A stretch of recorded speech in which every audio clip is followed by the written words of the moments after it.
Good morning, traders and investors. Roger Scott here, senior strategist for The Trading Pub. Today's Thursday. It's November 30th. I can't believe the year's almost over. We've got December and New Year's is here. I'm still living in February of 2023. I'm almost a full back. I'm not letting it go. It's about 7:44. Market's going to gear up to open up in about an hour and 46 minutes if my math is still correct. Now, before we get too hot and heavy into all of the trading action, please subscribe to my YouTube channel. Go to YouTube, go to Roger-Scott in the search box. You will see my channel. It'll be second or third one. Click the link, subscribe to it, hit the bell. You'll be notified when I post my videos at about 8:30 in the morning, and you'll be the first one to get them before the market opens. Also, in the YouTube channel, below the video are a few links. First, there's a link to my VIP room, which I've still left open to the public. I'm really thinking of changing that next year, which is coming up, as you know. Check it out. It's going to be at 11 a.m. today. It's Thursday. Thursday and Friday, it's at 11 a.m. Eastern time. And subscribe to my Telegram channel. The link is there. If you don't know where to find it, rogerscott.com/Telegram. Now, let's get into all of this juicy stuff. So as you can see here, the Dow futures are up 200 points overnight. The Nasdaq is up 50 points overnight. This is definitely not random. And most of it has to do, not most of it, some of it has to do with the fact that CRM had really good earnings. The stock is up about 10%. And CRM is a really important stock because remember, they are a business tool designed for commerce. And if their sales are good, that means commerce is getting better. That means that things are moving in the right direction because they do sales processing, they do email marketing, they do CRM. That's what they are. They're a CRM. So the more requests you have for Salesforce, and they do big S&P 500 companies, they're a big CRM. We used to use them. They were just too big for us. We needed to have full-time tech guys just to manage it. It was just too much. But if you're, McDonald's or Foot Locker or whatnot, it's a perfect setup for you. But this is really good for the industry. The question is, and this is something I want to talk about, but first, let me get through the fundamentals. And once I get through the fundamentals, let me talk about all the technical stuff that I see. But I'm very, very concerned about this market right now and where we're at, and I'll explain to you why. There's a fundamental reason for it, and I'll explain. Not a fundamental, it's a technical reason for it. But let me talk about the economy a little bit, and let me talk about what we're expecting today, and then I'll get into the technicals because I've got a lot to talk about there. So today, we've got jobless claims, but most importantly, we've got personal income and outlays. And we have existing home sales or pending home sales, yes. So what is so important about this personal income report? Well, you see this core PCE? This is really, really, really important. I mean, really, really important. Personal consumption expenditures. And the last number was 3.7. If what the Fed is doing is working, right, then the number should be coming down. The Fed looks at this number a lot. I mean, they focus on this number. This is one of their gauges. And I'm not talking about month over month. This is nonsense. I'm talking about year over year core. We want to see the number below 3.7. Even 3.6 would work.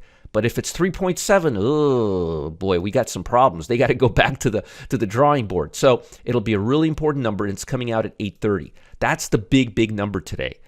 Home sales, Chicago PMI, Fed speaking, that's also important. But jobless claim is a nothing burger because the numbers have been around here the entire last 2 years. So nothing to worry about unless this number starts getting into the 300s, 270, 280, 290, 300. We have nothing to worry about. It's been going down. So very uneventful. But the core personal consumption expenditures is going to be a really, really big report. And fortunately, it's going to come out in 42 minutes long before the market opens. Another thing I want to point out is that the bonds are down today. They were really rallying yesterday hard, and now they're down. And when bonds are down, that's not a bullish sentiment for the stock market. That's actually a bearish sentiment for the stock market. So something to pay attention to. Basically what I'm trying to say is, and I'll talk about technicals in a minute, but don't get too hung up about the market being up so much. In a bearish market cycle, and this is really, really important, stocks tend to open high and go lower. And in a bearish market cycle, stocks tend to open up hard and go down. In a bullish market cycle, stocks tend to open down and go higher throughout the day.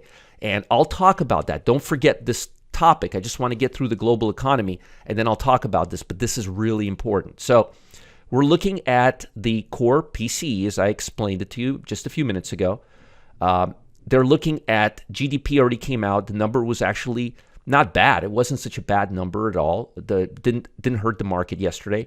Now, here's what the Fed is saying. And I want you guys to understand the market is being extremely optimistic, especially in pricing in a 44.5 probability that they're going to reduce rates in March, which I think is total BS. But the bond market is responding to it. It's bottoming out and it's responding to it. And the question is it going to go higher or is it going to break down? So far, it's been reacting like we are going to have a rate cut. But if you listen to what I'm going to tell you right now, it's not on the table. I mean, it's really, people are really being optimistic. It's like, am I getting a gift today, Dad? Am I getting a gift? Well, maybe we'll see if you behave yourself well and if the report card is good and if you don't piss Mom off. Okay, that means I'm getting a gift. That's kind of like what the market's doing right now. We're just not there yet. And let me give you an example. Let me show you. Cleveland Fed President Messer said Wednesday, it's in a good place, monetary policy is in a good place for policymakers to evaluate incoming information on the economy and financial conditions. Does that sound to you like that there's a chance we're lowering rates? Atlanta Fed President Bostic says in an essay that he has more confidence than the downward trajectory of inflation is likely to continue. Okay, great. And economic activity will slow in coming months. March is only, 3.5 months away? Richmond Barkin said he was skeptical that inflation was on its way down to 2% and argued for maintaining the option to raise rates if inflation remains persistent. If inflation comes down naturally and smoothly, awesome, but if inflation goes to flare up, I think you want to have the option. The point is, if you read this and if you're being very clear-headed, you will see they have no clue. Now, they're not going to say, look, buddy, we just don't know. We have to see the impact of what we've done and what it'll have. They don't know. They have zero idea. Why the bond market is pricing in a rate cut in March, I have zero idea. It's certainly not what the Fed is saying. So there's a big disconnect between what the market is seeing and what the Fed is seeing. But I got news for you folks. The Fed has the last word, not the market. The market does what the Fed wants it to do. So, and based on what I'm reading, I'm not reading, we're probably going to start lowering rates in a few months. Things are amazing. We're there. No, we're not there. So to me, this is a big red flag that we're going to have a pullback because reality is going to set in. All right, enough of that. In other news, I could go on and on and on. Federal Reserve Beige Book released on Wednesday indicated a slowdown in U.S. economy in recent weeks as consumers pull back on discretionary spending. Does that sound like things are getting better? I'm just saying, and by the way, I'm not suggesting things are getting worse, but I'm not seeing anything getting so much better. I'm still seeing elevated rates for a long time. So again, U.S. core personal consumption expenditures are coming out. We're hoping that the number is, where is it? Right here. We're hoping the number is just a hair lower than 3.7. Anything below 3.7, I'll take, because then they can make their case. See what we've told you? See, it's getting better. But if it's 3.7 or 3.8, looks like somebody's putting themselves in a corner, right? Again, the key here is to understand what the argument is and what the deal is and why the market's moving the way it is and what this expectation is. So that's coming out in about 37 minutes. We've got pending home sales today.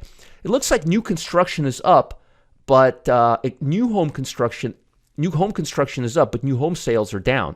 But as long as permits are being pulled, which is the key, and it looks like that's moving in the right direction.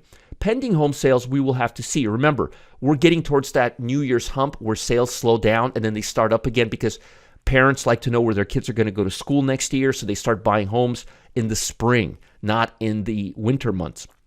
So this number may be a little lower. We've got personal spending. I don't think that's going to be a big issue. I think the core personal consumption is the key. Jobless claims, I wouldn't even look at that. I haven't looked at that number in 9 months. Europe, giving us a little tailwind. Energy and insurance stocks are gaining ground. Chemical stocks are underperforming, like Albemarle, those type of stocks. China closed higher as disappointing purchasers managers index striking the case for near-term fiscal and monetary easing. They need that. And remember, if China doesn't get it together, it's going to put a big hamper on U.S. Remember COVID? Remember when we couldn't get parts from China for all of our supplies? Tourism, healthcare stocks outperformed on Thursday. Interesting. I guess people want to go to China again with COVID being under control. Japan closed higher, booking its best month in 2 years, hoping they're going to be doing something to their monetary policy. Propelled by robust corporate earnings season, optimism surrounding the belief that U.S. interest rates have reached its peak. Well, there you have it. See what I mean? What here in these statements made it seem like they've reached their peak? I'm just curious. I don't get it. Maybe I'm missing something. If I'm missing something about the U.S. interest rates, please let me know. Maybe I'm missing something crazy, but I just don't get it. I don't see this optimism being reflected in the economy. I'm seeing it being reflected in price, but fundamentally, I'm just not seeing it. So please let me know if I'm missing something. Now, let's talk about price action. This is important. Yesterday, remember what I just said. When markets start getting a little bearish, they tend to open higher and go down. Look at yesterday's trading session. We gapped up right here. We went up. We opened higher, we went a little bit higher, and then the rest of the day we went down. That's very bearish. Matter of fact, this price pattern that you're seeing right here is an island reversal. The only thing we didn't see is high volume. But the fact is, we erased all the gains and closed near the bottom yesterday. And now, before the report comes out, which is another big thing, we're up 200 points. Now, does that mean we're going to see the same thing we saw yesterday? No.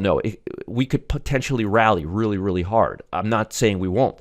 But be careful. When you see this kind of price action, low volume is still kind of low. Look, average volume, 85 million, 84 million. Yesterday's volume was 64. The day before when we were coming out, it was just slightly lower at 60.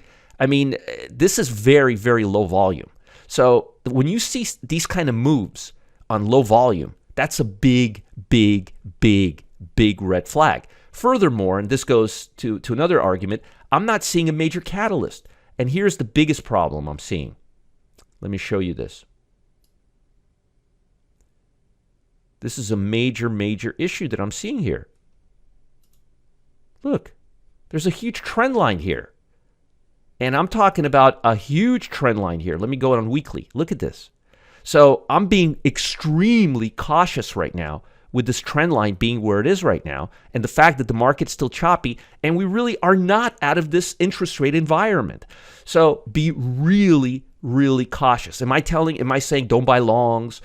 No, wait for a breakout or wait for volume to pick up. I've been day trading the last few days, and not yesterday, but end of last week and this week, and I've been just getting myself deeper and deeper in trouble. It's just not a good time for the market right now. Give it another couple of days. This week is like the biggest hangover. Remember, last week was the biggest traveling day, week of the holiday, and look at volume. It's just going down. Now, I don't know about you, but does it seem to you like it's normal for a market to start breaking out of a 3-year? Let's see here. This is going back. No, not 3 years. What am I saying? 2022, well, beginning of 2022. A 2-year price consolidation? I don't know. That seems very wacky. And also, why is the market opening up so hard before the report? So I'm just saying that there are red flags here that you need to pay attention to. Big red flags. As far as which stocks to own, which stocks to sell, as you could see here, as I mentioned, tech was leading a lot. But the last few days, home builders, real estate, retail, S&P, Russell 2000, the Dow. Look at the Dow. Now, look at semiconductors. Look at S&P 500. Look at QQQ. Speculative stocks have backed off. So look at real estate. Look at that real estate. It looks like it wants to pop. Retail is moving. I like that. But again, it closed at the low yesterday. Everything closed in the low yesterday. But some of these breakouts look really good. Like the financial breakout looks really good. I like this breakout in financial stocks. I like Dow Jones right now. Let's see what I don't like. I'm not a big fan of consumer staples right now. Energy's just not pulling it at all. Semiconductors are not pulling it at all. Honestly, if I was a betting man right now, I would probably go into the financials. Notice I'm short Morgan Stanley and I'm talking about going long financials, right? But I like the Dow Jones right now. I like basic materials right now. And I like financials right now. My suggestion is stick with the Dow. Let me give you some options for the Dow. It seems to be the strongest one so far. And again, the problem is you've got this resistance level here. Is it going to break it? This is really, really hard. But let's see. If it does, it'll be great. Let's see here. Let's go out 15 days, and you can do the 352 right here. 352 strike price on the DIA expiring in 15 days. Implied volatility is non-existent right now. Now, I hope to see you in my VIP room, link below this video, and you can also find it on my website. If you don't know where it is, send me an email, roger@rogerscott.com. Folks, I've been really diving into something called the infinite loop all week. And let me tell you, the potential of this edge is staggering. Yes, here's the thing. Most traders are in the dark about this hidden gem of a market. No one talks about it. And if you ask me, there's a missed opportunity because it gives you diversification from stocks. There's a genius trader out there who's crafted a robotic trading assistant that's a true game changer. Now, with this robot in your toolbox, you can target gains of 15 to 25% every month and barely lift a finger. When I say barely lift a finger, I'm not saying you don't have to put any work in, but it's automated to take your emotions away. That's why you don't have to lift a finger. It's for your benefit. I'm not talking about the roller coasters of cryptos, boring world of bonds, or even traditional stocks or options, which have been spinning lately, right? Haven't checked it out yet? Come and join me at 1 p.m. today. The link is below this video, and discover the incredible capabilities of the Infinite Edge robot. I'll see you guys later. Have a great day. Feel free to email me, roger@rogerscott.com. Keep your eye on this report. It's going to be a big one.